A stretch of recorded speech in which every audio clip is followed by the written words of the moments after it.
In olden days, a glimpse of femur was only for morbid dreamers, but you're not alone. Bring anything bones. Two goofy gals with deathly interest go on a skeleton inquest in your headphones. Anything bones.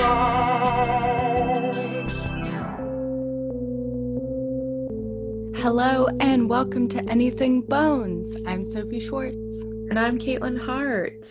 And this is the show where we talk about bones and bone-related topics. We're here to tell you about how old our bones are. They're freakishly old. My bones are so old. My bones were found in a parking lot. Richard III on this podcast? Yes, it's me, Richard III, here to talk about my bones and how if you put them together, you get a conniving man.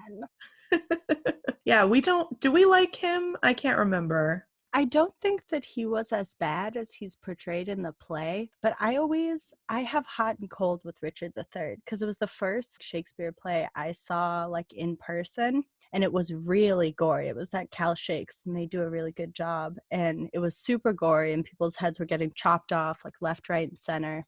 And I was in middle school, so I so wasn't into it. So I faked diarrhea to hang out near the bathroom so I didn't have to watch it. Did you tell anybody? Did you tell like a classmate or a teacher like, hey, I have diarrhea? Or was this just like an internal monologue for you? So I left the like amphitheater and one of the teachers went off after me. So I was like, went off to the bathroom. And when I got out, the teacher was like, oh, are you okay? And I was like, yeah, I have really bad diarrhea. Can I like hang out up here? And she was like, oh yeah, sure. And I was like, sweet. Yeah, that doesn't sound great. That reminds me of when in high school for a philosophy class, it was a philosophy and religion class, we had to send permission slips home so we could watch The Passion of the Christ in class, like the Mel Gibson one. Why were you watching The Passion of the Christ in class? Honestly, I have no idea, but the teacher made a big deal at the beginning of the whole process, like, hey, if this becomes too graphic for you, like, you can leave. And I was like, I'll do fine, like, whatever. And as soon as Jesus was carrying the cross through the streets, I was just like, nope, I am out. So I just left and I took a long walk around my high school. It just was like, nope, I refuse to watch this. I'm out. This is my least favorite part. I don't know. Now I'm like, why were we watching that? Why couldn't we just have talked about it? Why did we have to watch it? It was an interesting class. I had a great teacher, but it was kind of a weird class. Well, circling back around to weird things. Oh, yeah. I'm sorry. I thought this was just story time. I'll do story time with you, bone story time. But yeah, let's do bone story time, actually. Well, that's what we're doing today. We're having what we like to call a Bone-anza. This is just basically going to be a format where we're going to give you a couple stories in one episode that are smaller, that maybe couldn't have their own episode, but are still pretty interesting. So it's going to be a Bone-anza of bones. And if we don't say Bone-anza at least 600 times, your money back. Yeah, guaranteed, okay? I will give every listener a quarter. Don't say that. No, you're right. Don't make promises you can't keep. There's a coin shortage, too. What am I thinking? Oh, Katelyn, how unpatriotic of you. Yeah, that's my problem. Okay, so we're having a Bone-anza. Count it. And some of the things are actually, I started researching for previous episodes and thought, wow, that's really cool. But I don't think I can talk about it for like 15, 20 minutes. So I'm glad we're doing this. Me too. And I think the theme for this Bone-anza is going to be bones or, bone-like substances, as all will be cleared up in one moment. But bones found in unusual locales, unusual places. We kept it kind of broad so that we could kind of go where we wanted about this. And Sophie, I think you should go first. Well, I am happy to go first because I've got something fun for you. This is an article from the Daily Mail UK.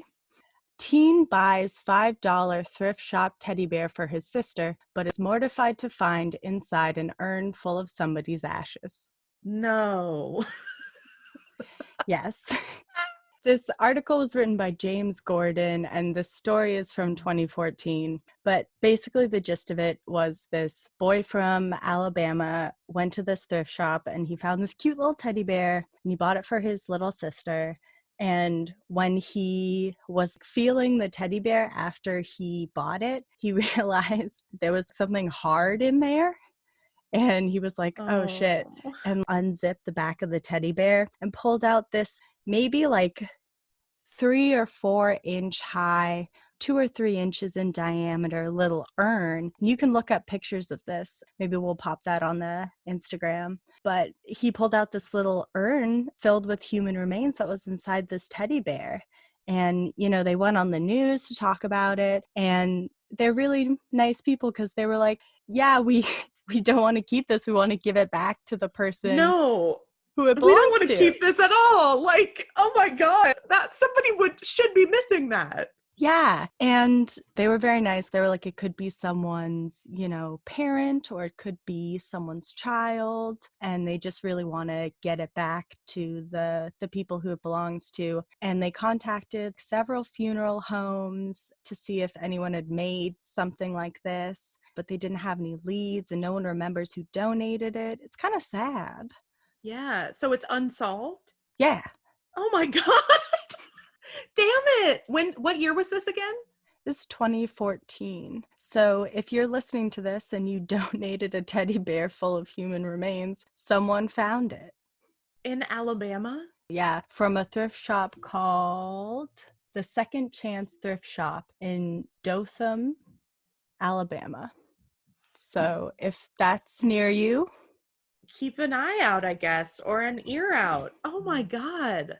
That's wild. Bone-anza. Bone-anza. Thank you. It is wild, and it just goes along with that whole, like, you never know what you're going to find in a thrift shop type of things. I know our friend Nick is an avid thrift shop hunter, and I wonder if he's ever found anything kind of freaky. Oh, he did buy me that vintage vibrator. Do you remember that? That's right. It's like old vibrator. I did not use it.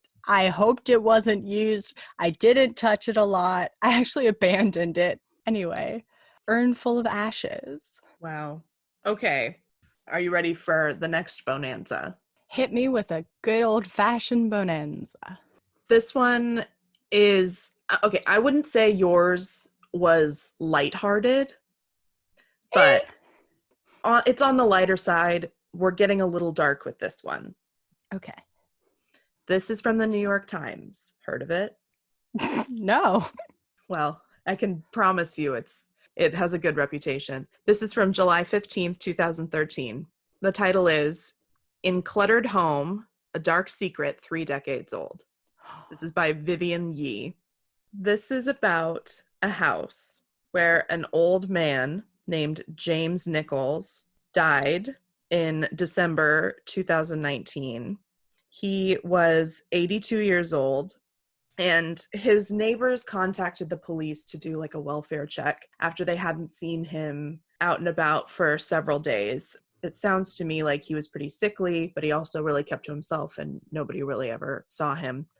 Here's why. 6 months after he died, investigators had to call the police because they found a body in the wall. His? No. They found a skeleton that had been missing for 28 years, and it was behind a false wall in the basement, and it was James Nichols' wife. Oh my God. Joanne Nichols was found inside a plastic bin, inside a plastic bag, wrapped in a sheet, and her hands were tied with rope. She had died of blunt force trauma, and she was reported missing by her husband on December 21st, 1985. Joanne was 55. She was a former first grade teacher. Oh. From everything that I read, she was a really nice lady. She was very normal, and then she had this husband who just really wasn't normal. He would say weird things like the neighbors just had that feeling you get when you're like, something's wrong with this person. The neighbors reported that, and Joanne told Mary Jo why can't I read this? Mary Jo Santagate. Santagate? Santagate. It's one word. I'm probably saying it wrong. Santagate is a perfectly fine name. Joanne told Mary Jo, who was a teacher's aide at her school, she disliked the house's clutter and wished that her husband had not kept their dead cat frozen in their refrigerator. She dreaded opening it to cook. She complained of having to hand her paycheck over to him every week. This sounds like a bad dude. It gets even worse. I'm still quoting. When the couple's only son, 25-year-old James Nichols III, drowned in 1982 after falling off the hood of one of the AMPA cars in a Mississippi lake, they had these weird old cars that can drive on water or on land. Like the duck tours? Yeah, like the duck tours, I think. I am guessing. I don't know. So her son drowns because he fell off the hood of one of these things, and he just kept it in the driveway and just left it there. That had been what her son had died doing, and he just left it in their front yard as a daily reminder for her, basically. That's so cruel. Yeah. And so when she went missing, he was a suspect, but they could never prove anything. So 28 years later, her husband dies and is found dead alone in his home, and they're cleaning out his basement and they find his wife's dead body, who's missing all this time. And all the neighbors are like, we knew it. Like, we all knew it. And this is a quote that ended the New York Times article from the victim, Joanne Nichols' nephew. He said, quote, "Maybe this isn't a Christian thing to say, but I do get satisfaction out of the fact that he died alone and surrounded by nothing but junk. It sounds like he was right where he should have been, miserable and living in filth. There was no reason for him to die alone. He did it all to himself."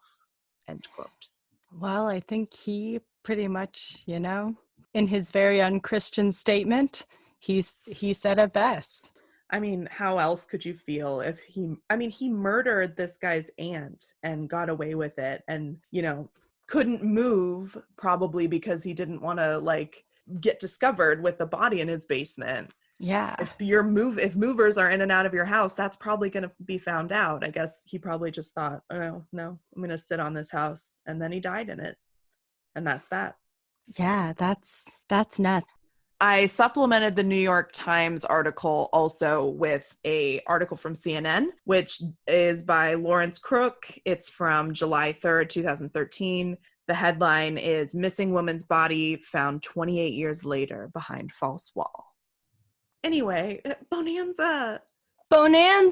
Let's flip back to me for something lighter again. How about that, please? Yeah. This is from Live Science. 6,500-year-old Noah skeleton discovered in museum basement.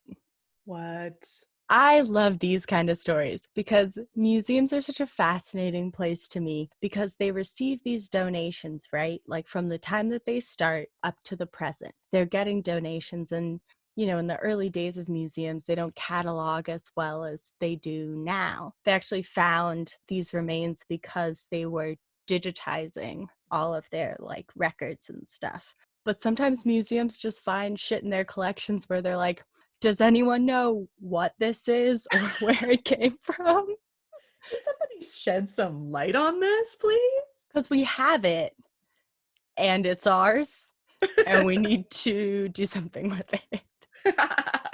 Okay, so let's get into it. But this story is also from 2014, a hot year for finding remains in odd places. A hot year for a bonanza.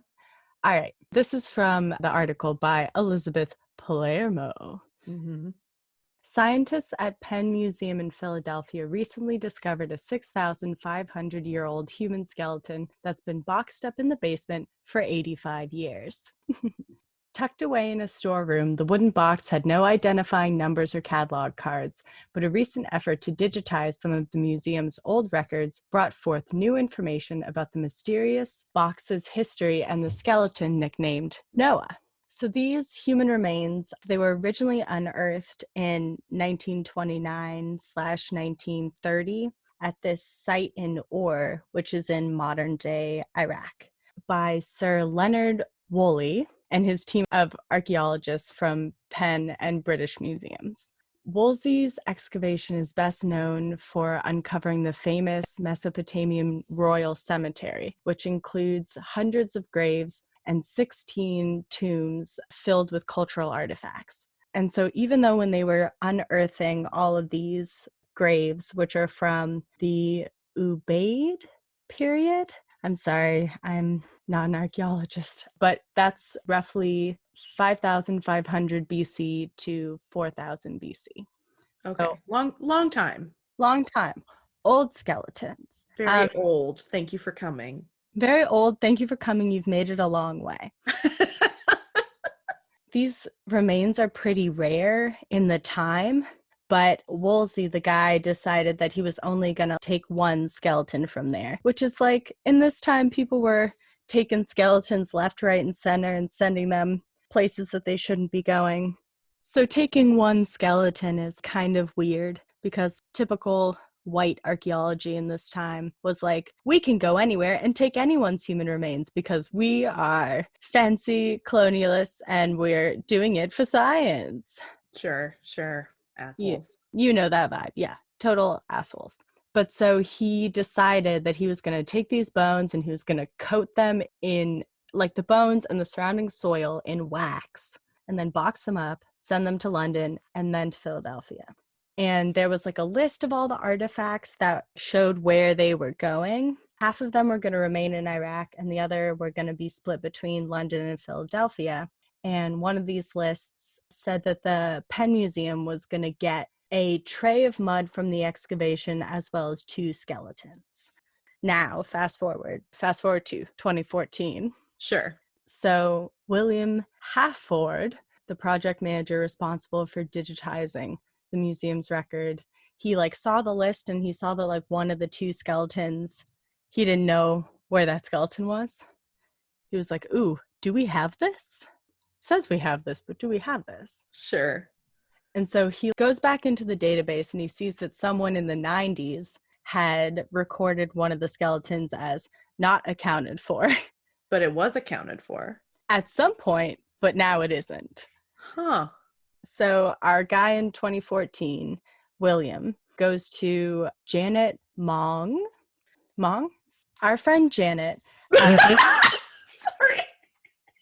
He goes to our girl Janet, the Penn Museum's curator of physical anthropology. And she's like, I don't know. Sorry, can't help. I cannot help. I'm Janet and I can't do all of your work for you. Right. You have to do some of it. You are in charge. But then she was like, hey, there is this box in the basement that no one's quite sure what's inside of it. And I'm going to go open it later that day. And so she does. And there's clearly human remains inside. And she concludes that these are the remains that were shipped up and packed over by Sir Woolley in the 1930s. And so they do an exam and they see that the skeleton is a male about 50 years or older who would have been about 5'8", and they named him Noah because there was flooding at the time that he was alive, and he lived through it, so he's Noah. Why not? Why not? Yeah, so I thought that was funny that the museum people were like, do we have it? We don't have it. No, we have it. Yeah. Huh. That's a weird place to find a skeleton, I guess. When you thought it wasn't accounted for, but oh wait. I thought it belonged in this Bone-anza because it's like the last place you would expect to find unaccounted for / accounted for human remains. Like, I just love when museums surprise themselves. Exactly. Yeah. With their own collections. Yeah, if I could do it over again, I might want to be a museum curator in another life. Sounds like an interesting job. I would sure be interested to get more information. If it's like really boring most of the time and then moments of excitement like that, or are we dealing with like Indiana Jones? Like, what is this?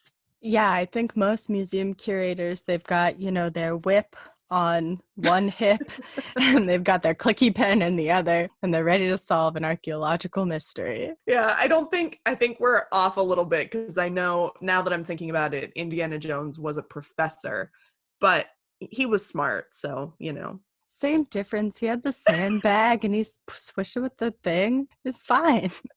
And then he had Shia LaBeouf. We don't need to rehash the crystal skull. Okay. No, I don't want to shit on the crystal skull. But how about instead I tell you about another Bone-anza story that I found for you? Hit me. Spooky skeletons scare builders. Simply. It's from Halloween 2007 and it's from the BBC. I don't see a author on this one. So there is this tourist attraction in London. It's called the London Bridge Experience. I'm going to explain what the London Bridge Experience is in a little bit, but right now I want to tell you about what they found while they were digging around under the London Bridge to create this space for this place. That rhymed. They found a plague pit. Oopsie. So this is from, like I said, this is from 2007. The site was being developed by two brothers from Kent, and they found a plague pit while they were digging under the London Bridge. They also think that the site may have been an old cemetery for Southwark Cathedral, but we don't know that for sure. But there was just like bones upon bones upon bones. Bones on bones on bones. Yeah. And some of the remains were found with holes in their skulls. And I'll tell you why they think that is. Because London Bridge back in the day was notorious for traders to have their heads laid on poles. So people coming into London were like, oh shit, don't do whatever this guy just did. And oh, that's so freaky to me, like to display heads. Anyway, so disturbing. But some of the remains that they found were probably the heads of the traders on London Bridge whenever they were on there. Ooh, that is spooky. Yeah. And I remember being so I studied abroad in London for one semester, and I remember hearing about this London Bridge experience. And I don't know if we almost went or if somebody in the group went and was like, you have to go to this thing, because I went to kind of a theatery program. So this is like an immersive theatrical experience, this London Bridge experience. It is closed due to COVID as far as I can tell, but hopefully they will reopen because it is like an immersive theatrical, I've said it so many times, experience. Like it's like live action historical reenactments under London Bridge in a literal plague pit. That sounds amazing. I would definitely want to do that. Did you see it? I mean, I think I saw the site of the old London Bridge, but I'm sure it was pointed out to me, but I did not do the London Bridge experience. I have to tell you though, I'm not almost done, but one of the builders was interviewed in this article for the BBC. And he was saying, tools are mysteriously disappearing and light bulbs blow out for no reason. Quote, lads have put down their tools to go for a cup of tea or a fag outside, and when they get back, they're nowhere to be found. At first, we thought they were just mucking about, but it happened a few times now with hammers, screwdrivers, and even a power drill. So the plague people are in there messing around with their shit. Yep. Yes. And so he went on to say that some of the contractors won't go down there by themselves. They have to do a buddy system because it's so creepy down there. And the quote goes on, even the toughest lads aren't keen to be down in the tombs on their own now. And I've noticed that they're tending to be moving around the site in pairs. Just so British. So I love that. I love imagining like these really burly dudes or people, we don't know, really burly people, whose job it is to like build all this stuff and excavate, and they're like, a ghost moved my hammer and now I need a friend to come with me. Please, guys. My power drill was stolen. I think a ghost took it, so I'd really like some company down there, please. But it's much more British. It's please. I don't blame them though. I wouldn't go down there by myself. No way. No, but if given the opportunity to do the London Bridge experience, in a safe, way with regards to COVID-19, hell yeah, I would do that. That sounds like a blast. And I wish I had done it when I was there. Oh my God, it's like 7 years ago now at this point. Well, from England, we're just going to take a hop, skip, and a jump over to Ireland for my next Bone-anza topic. This is a headline from irishcentral.com, and it says, "Storm dramatically reveals skeleton of 900-year-old murdered man in Ireland." What? We picked the same Bone-anza. Oh my God, really? We did. Wait, hold on. Okay. We did?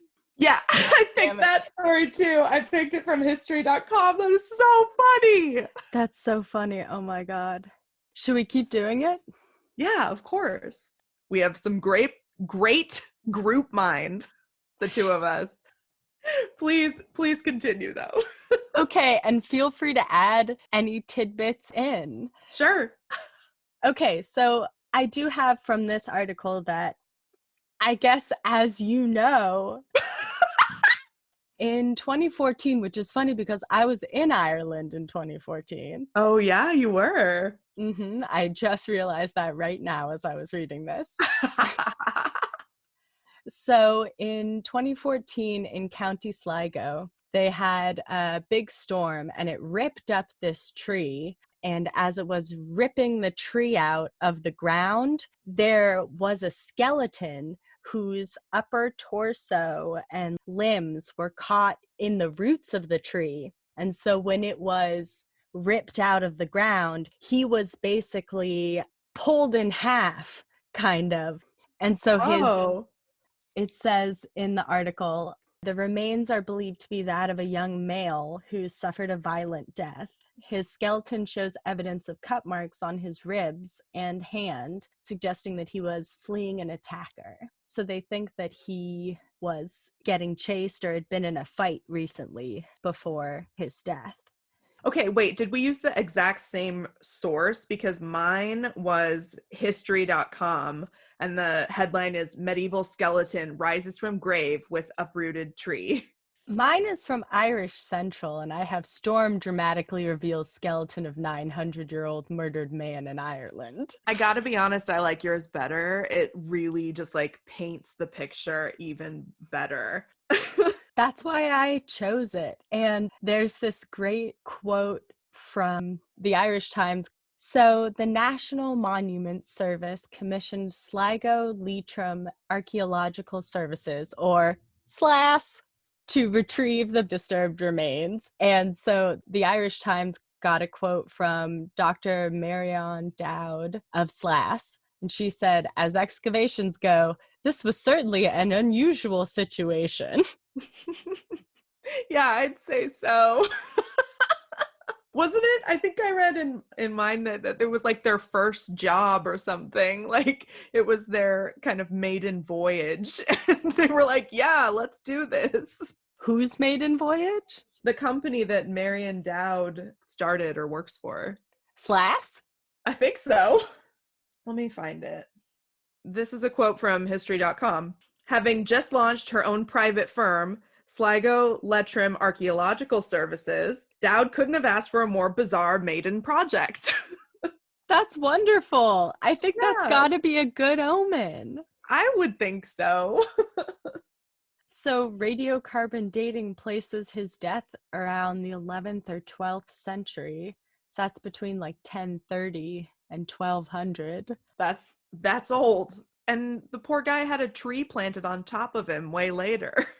Yeah, my source says that there were some historical records about a church being near there, a church and a graveyard. Right. There aren't any traces of it today, and they didn't find anybody else, if you know what I mean. Yeah, like did everybody else evaporate or just disintegrate into the earth and just this one guy in a tree stayed behind? We'll never know. I mean, sometimes cemeteries get moved for one reason or another, and sometimes they move everybody and sometimes they forget somebody. Sorry we forgot you. Sorry about it. Don't worry, a storm is going to unearth you several years later. I mean, more than several. I know. I'm glad we both have that one. Honestly, it has everything. It has Ireland. It has half of a skeleton. It has an old tree. It has archaeology. And murder. And murder. Yeah, they don't know what happened to him. The only thing I'll add from history.com is that they thought that because he was so tall, he came from a family of high status because he was able to eat a good diet and grow big and strong, basically. And then he also had a mild spinal joint disease. So that suggested that he was active and maybe was on a farm or something. What do they do in Ireland? Potato farmers? They also do the peat. Yes, the you're peat right. dogs. You're right. My family's from Ireland, and I don't know what they did. I don't think they were farmers, but moving right along. Well, since we kind of doubled down on that, a double down Bone-anza surprise, does that mean we win something? I think we win Bone-anza bonus points for our group mind. All right, put it on the board. That's two Bone-anzas each for each of us. I'll do something different. I'll do a different one. This article is from the Smithsonian Magazine. The title is not super exciting, but I think you'll like this one. Archaeologists discover medieval woman and child's skeleton at the Tower of London. Ooh. And this is from October 23rd, 2019. And it is by Bridget Katz, who has an awesome name. So very recently, some human remains were discovered at the Tower of London, but not in the place you'd expect. Where did they find them? I'm going to tell you. Okay. I got too excited. I had to find my notes. I just scrolled past Ireland and go right back to London because I didn't get enough at the London Bridge experience. Drink every time you hear the word experience. All right. The Tower of London. We've got to be serious. So these remains are the first human remains discovered at the tower since the 70s.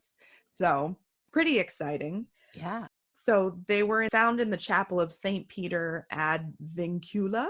And it was supposedly like a spiritual haven inside Tower of London. It is a burial place for a lot of famous people. But these two skeletons were found in a wall. So it's a little different than like the mass grave that I think traders were put into. I'm not really sure about all that. Here's a quote. The site's modern caretakers recently launched a project aimed at making the chapel more accessible. Nice. But before building work began, they had to excavate the area to ensure any hidden historic relics found were appropriately protected. And thank God they did. Because inside of the walls, they found a medieval woman and a child, probably commoners that lived inside the tower and worked in the tower, is what they think. Wow. So the remains are dated back to between 1450 and 1550. They were likely alive when Henry VIII was in charge and when his son was growing up before unfortunately dying. They were both interred on their backs with their feet facing east, which is typical for Christian burials at that time. And this part's weird to me. So they found nails that suggest the woman was buried in a coffin, but the child is just like wrapped and then in the ground. It doesn't seem like they were in the coffin together. So I don't know. It's kind of weird, right? That is really strange because you would think that we're assuming it's her child. I would think so. I mean, why else would they be together? I mean, but who knows? Yeah, that's strange. You would think they would bury them in the same coffin and not the baby loose in the wall. I know, yeah. Why are they in the wall also? So archaeologists believe that the woman died when she was between 35 and 45, and the little kid was only 7. But neither skeleton... Yeah, what was that? Oh, it's the Your fucking smoke fire alarm. alarm. I've never heard our smoke alarm once in my life. Okay, it's happening again.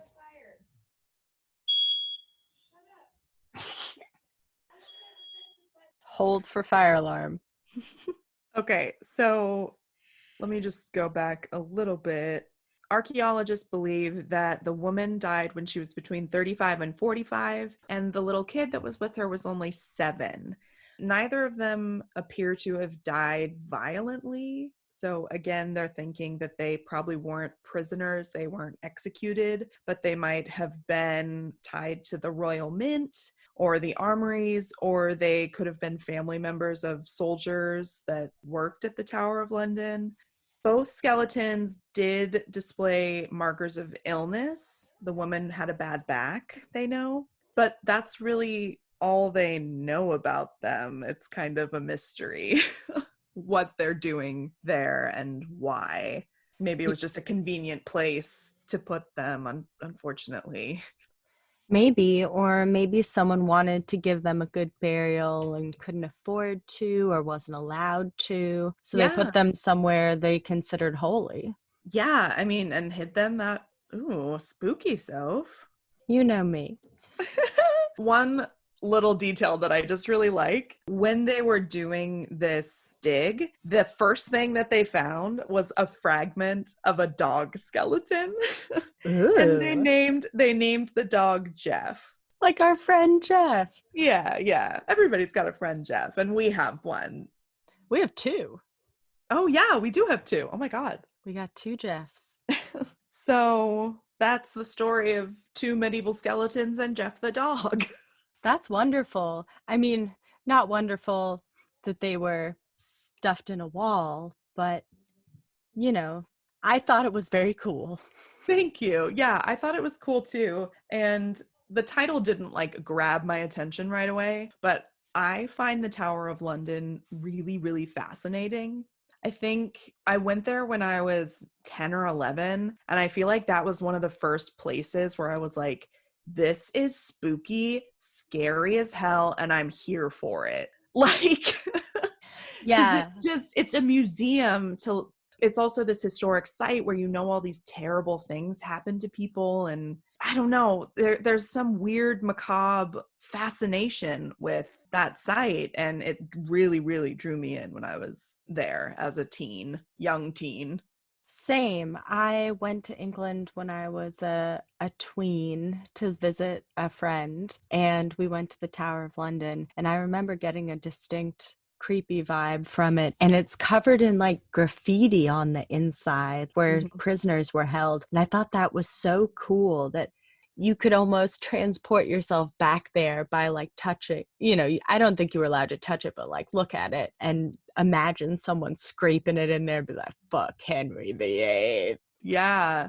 I don't know. It's just really rich in history. And you can also see the crown jewels, which is cool. When I, years later, studied abroad in London, my friend Elise and I went ice skating in the moat of the Tower of London.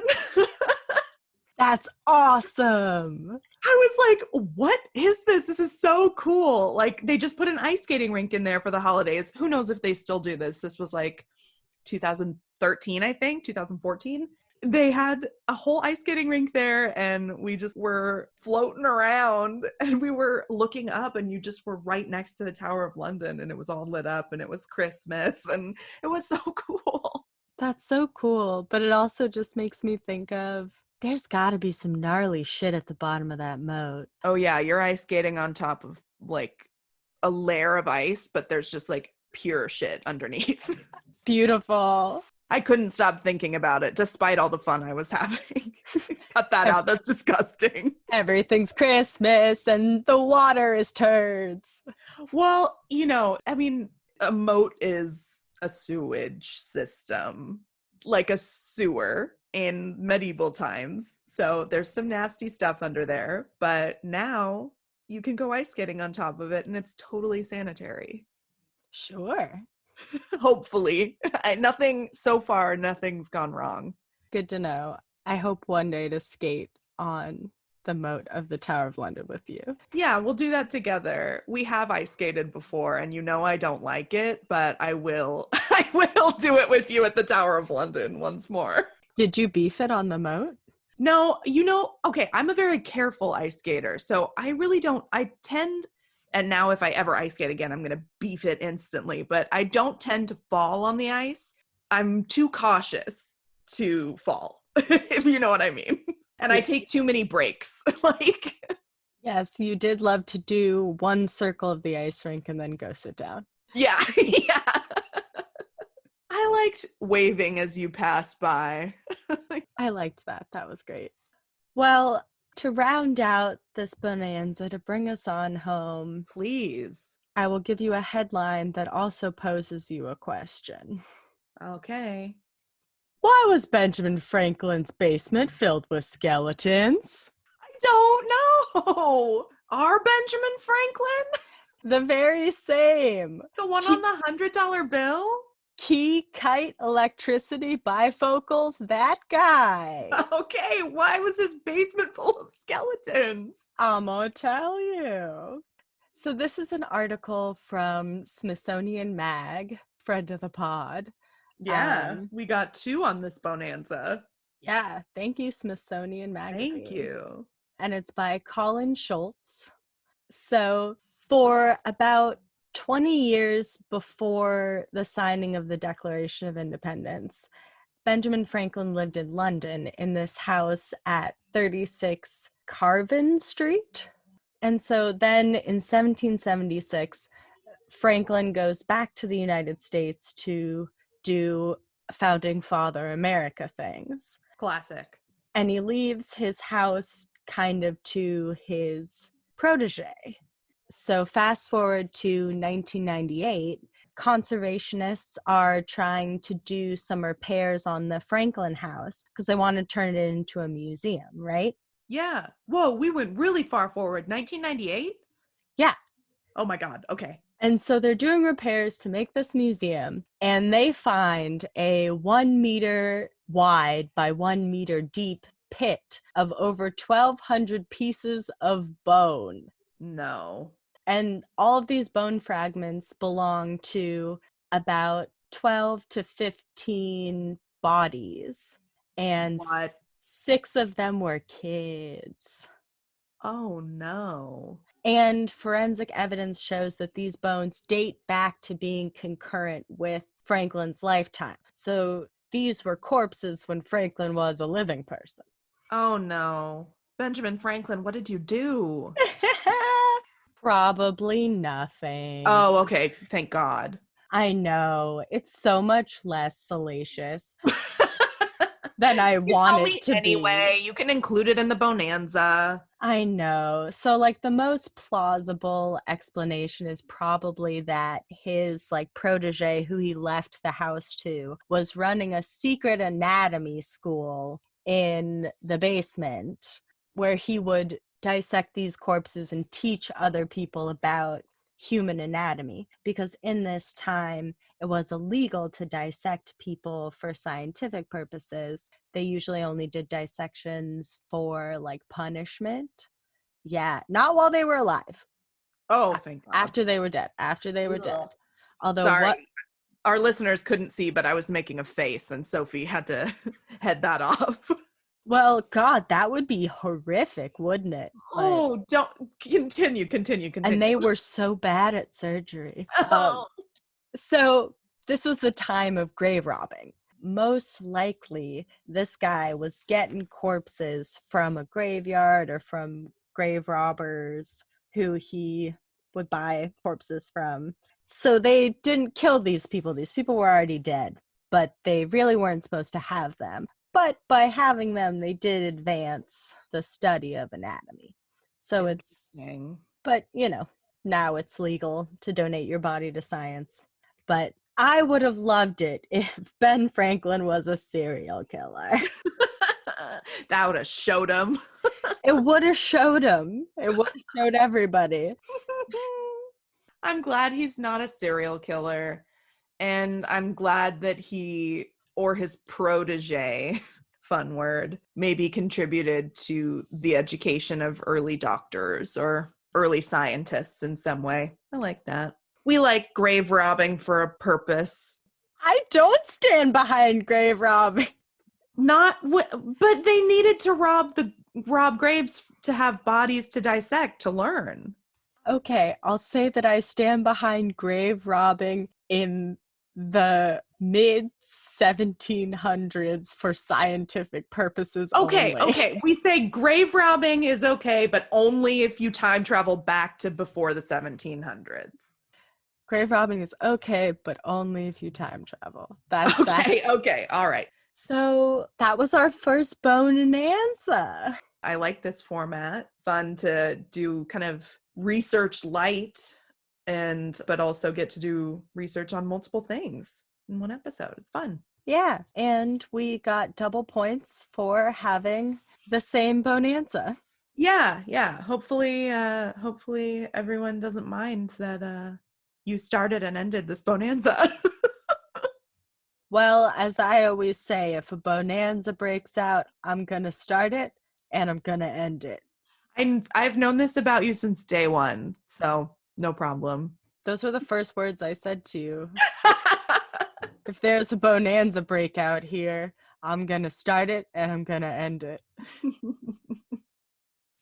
Well, if you have any ideas for other Bone-anza topics or topics in general, feel free to connect with us on Instagram at Anything Bones Podcast, or shoot us an email at anythingbonespodcast@gmail.com. Yeah, we love emails. We want them if they're nice. Or if they're nasty. No. Maybe. No. Yes. Oh. I hope everybody out there is staying safe and staying sane and finding small, fun things to do for themselves in this unstable time. Yeah. At the time of recording, we're in the midst of the election. I'm really, really hoping that at the time that we release this episode, we've got a President Biden. But a girl can only dream. I'm putting my wishbone towards it. Mm-hmm. That's my bone wish. My third Halloween wish. All right. Well, we love you guys. Bon voyage. Thanks for listening to Anything Bones. Follow us on Instagram or Facebook at Anything Bones Podcast, or email us at anythingbonespodcast@gmail.com. Thank you to Nick Kruger for our spooky music and Stephen Vetteroff At Chubby Scrubby on Twitter. for our jazzy vocals, and thank you to Camilla Franklin At Camilla Strader on Instagram. for our beautiful bony artwork. Please rate, review, and subscribe. Bones! Experience.